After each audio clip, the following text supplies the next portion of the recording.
Assalamualaikum warahmatullahi. Allahu Akbar. Allahu Akbar. Allahu Akbar.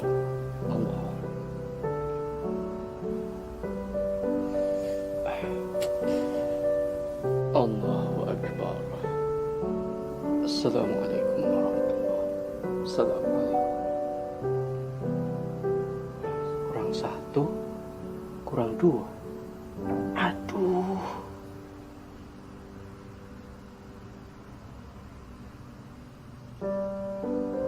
Alhamdulillah wassalatu wassalamu ala rasulillah. Pemirsa yang berbahagia, apa yang kita saksikan adalah satu kejadian ketika orang lupa sehingga dia ragu mengenai jumlah rakaat dalam sholat yang telah dia kerjakan.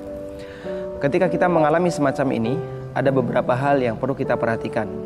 Yang pertama, bahwasanya ragu terkait jumlah rakaat sholat itu tidak membatalkan sholat.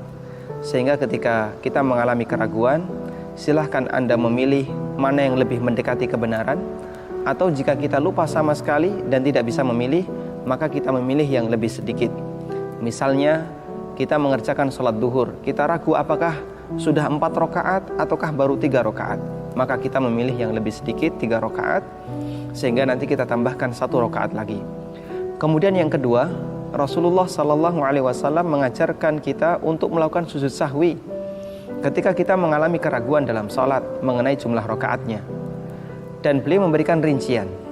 Yang pertama, apabila kita bisa memiliki kecenderungan kepada salah satu yang kita yakini itu lebih benar.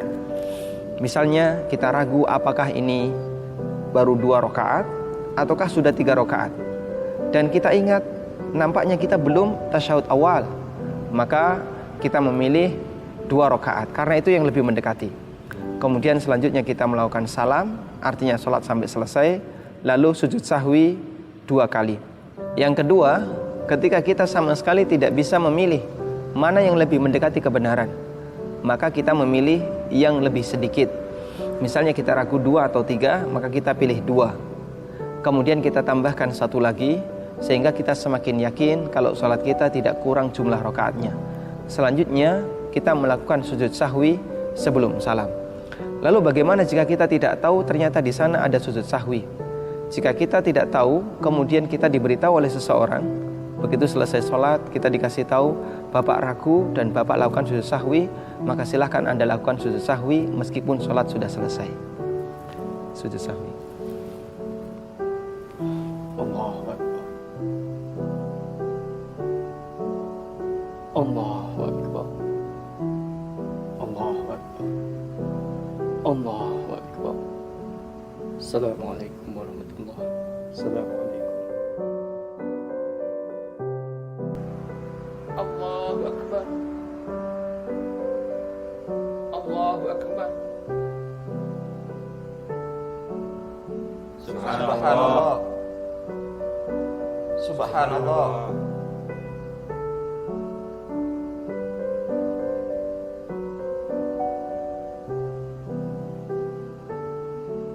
Allahu Akbar.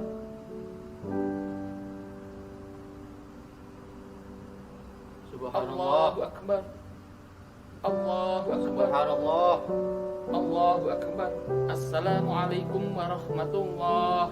Assalamualaikum warahmatullah.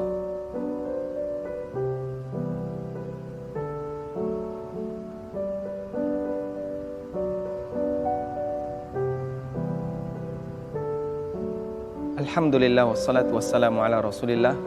Pemirsa yang berbahagia, adegan yang baru saja kita saksikan adalah salah satu di antara contoh bagaimana ketika orang tidak paham tentang sujud sahwi dalam sholat berjamaah. Apa yang dilakukan oleh imam dan apa yang dilakukan oleh beberapa makmum sudah benar. Ketika imam sujud sahwi, makmum yang lain ikut sujud sahwi. Namun ada satu makmum yang dia tidak paham kalau itu sujud sahwi. Sehingga ketika imam melakukan sujud sahwi, makmum menyangka bahwasanya ini kesalahan, sehingga dia ingatkan dengan mengucapkan subhanallah. Dan terkait sujud sahwi dalam sholat berjamaah, kaidah yang berlaku bagi makmum adalah ketika imam melakukan sujud sahwi sebelum salam, maka makmum juga ikut sujud sahwi bersama imam. karena makmum harus mengikuti imam.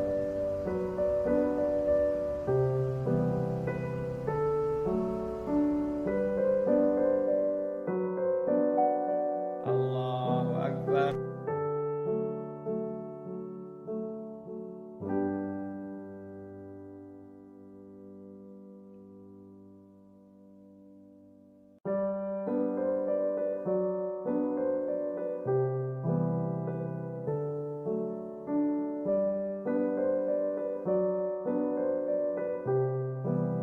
الرحيم إذا السماء انشقت وأذنت لربها وحقت والقمر إذا اتسق لتركبن طبقا عن طبق فما لهم لا يؤمنون وإذا قرئ عليهم القرآن لا يسجدون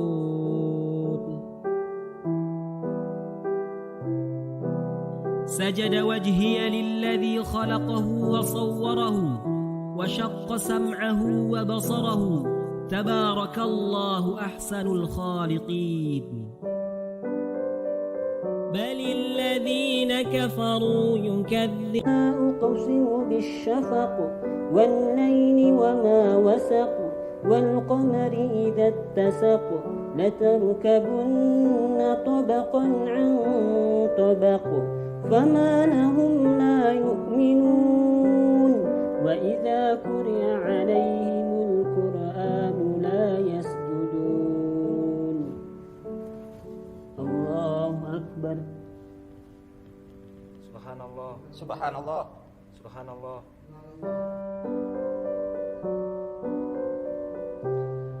Alhamdulillah wassalatu wassalamu ala rasulillah. Pemirsa yang berbahagia, kejadian yang Anda saksikan salah satu di antara contoh ketika ada makmum yang tidak paham tentang masalah sujud tilawah. Sujud tilawah adalah sujud yang dilakukan dan dianjurkan ketika seseorang membaca ayat sajdah. Disebutkan dalam hadis yang diriwayatkan oleh Muslim, Nabi SAW pernah mengatakan, "Idza qara'a ibnu Adam as-sajdata fasajada, i'tazala syaitanu yabki." Ketika manusia itu membaca ayat sajdah, kemudian dia sujud, maka setan menyingkir sambil menangis. Yaqulu, dia mengatakan, "Umira ibnu Adam bisujudi fasajada falahul jannah, wa umirtu bisujudi fa'abaitu faliyan nar." Manusia diperintahkan untuk sujud, kemudian dia sujud dan dia mendapatkan surga. Sementara saya pernah diperintahkan untuk sujud dan saya tidak mau untuk bersujud, maka saya mendapatkan neraka. Dan tentang tata cara sujud tilawah, tata caranya sama persis sebagaimana sujud dalam sholat. Mengenai bacaannya juga sama seperti sujud dalam sholat. Kita membaca Subhana Rabbiyal A'la, kemudian bisa juga kita tambahkan Allahumma laka sajadtu wa bika amantu wa laka aslamtu sajada wajhi lilladzi khalaqahu wa sawwarahu wa syaqqa sam'ahu wa basarahu bihaulihi wa quwwatihi fatabarakallahu ahsanul khaliqin. Kemudian ketika terjadi perbedaan seperti ini, ada makmum yang dia tidak tahu kalau itu adalah sujud tilawah, dan ada makmum yang ruku', ada makmum yang mengucapkan subhanallah mengingatkan seolah-olah itu lupa padahal aslinya bukan lupa. Maka apa yang harus dilakukan? Kaidahnya adalah semua makmum harus mengikuti gerakan imam. Sehingga dalam posisi seperti ini, makmum harus ikut gerakan imam meskipun dia tidak tahu kalau itu sujud tilawah. Meskipun dia merasa bahasanya itu adalah gerakan yang lupa padahal aslinya bukan lupa. Makmum ikut sujud bersama imam. Dan apakah ada keharusan bagi imam untuk mengumumkan sebelum sholat bahwasanya nanti akan ada sujud tilawah ketika sholat? Jawabannya tidak harus. Nabi SAW pernah melakukan sujud tilawah, dan Nabi SAW tidak mengumumkan kepada para sahabat sebelum sholat. Seperti itu pula yang terjadi di Masjidil Haram, Masjid Nabawi. Imam melakukan sujud tilawah ketika terutama pada saat sholat subuh di hari Jumat karena mereka membaca ayat sajdah. Namun tidak ada pengumuman sebelumnya kepada makmum bahwasanya nanti akan ada sujud tilawah baik di rakaat pertama maupun di rakaat yang kedua.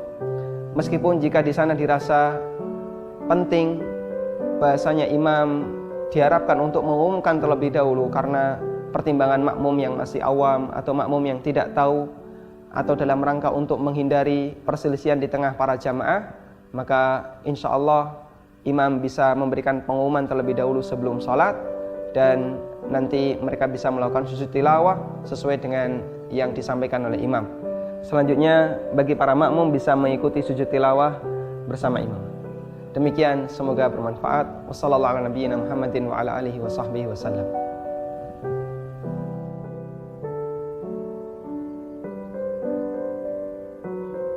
Allahu Akbar.